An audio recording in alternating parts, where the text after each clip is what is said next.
চলতি মাসের 22 তারিখ থেকে শুরু হচ্ছে আইপিএল 2025 অর্থাৎ আইপিএলের 18তম মরশুমের শুভ মহরণ। আর ইতিমধ্যে কেকেআর টিম ম্যানেজমেন্ট তাদের পরবর্তী ক্যাপ্টেনের নাম ঘোষণা করে দিয়েছে।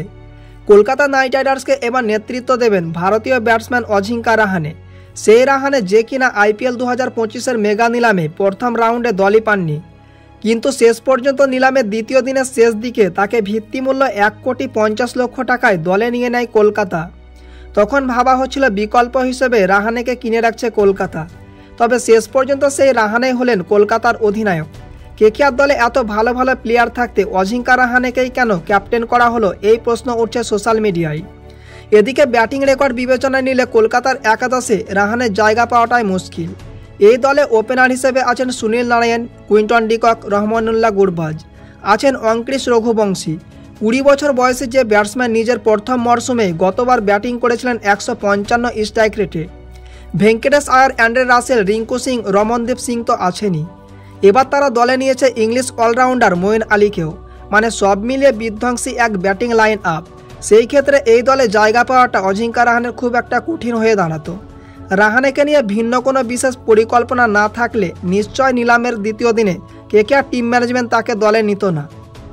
এদিকে হয়তো কলকাতা নাইট রাইডার্স বিপদে পড়ে তাদের পরিকল্পনা পরিবর্তন করেছে। পরিকল্পনা পরিবর্তন করে লাভটা হয়েছে অজিঙ্কা রাহানেরই। বলে রাখা ভালো, অজিঙ্কা রাহানে উড়ে এসে জুড়ে বসা কেউ নয়। আইপিএলে রাজস্থান রয়্যালসকে 2টি মরশুমে নেতৃত্ব দিয়েছেন রাহানে। ভারতকে নেতৃত্ব দিয়েছেন 11টি ম্যাচে। 2020-21 সালে অস্ট্রেলিয়ার মাটিতে ভারত যে ঐতিহাসিক টেস্ট সিরিজ জয়, সেটি এসেছে এই অজিঙ্কা রাহানের নেতৃত্বেই। ভারতের ক্রিকেটে এখনও মুম্বাইকে নেতৃত্ব দিচ্ছেন এই রাহানে। অজিঙ্কা রাহানেই কেন কেকেআরের অধিনায়ক, সেই প্রসঙ্গে এবার ফেরা যাক।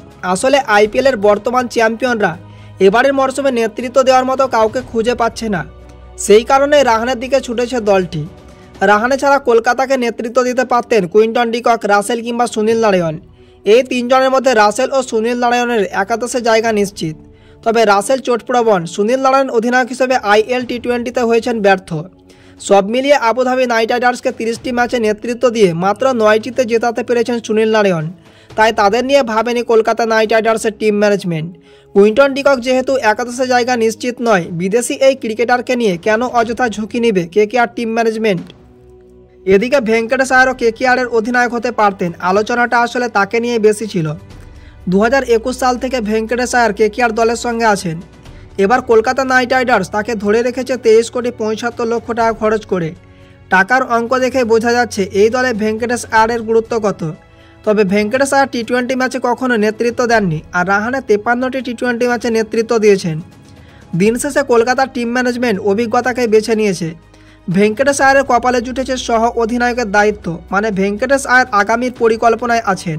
তবে এই মুহূর্তে আয়ারের হাতে দায়িত্ব না ছাড়াকেই নিরাপদ ভাবছেন কেকেআর টিম ম্যানেজমেন্ট।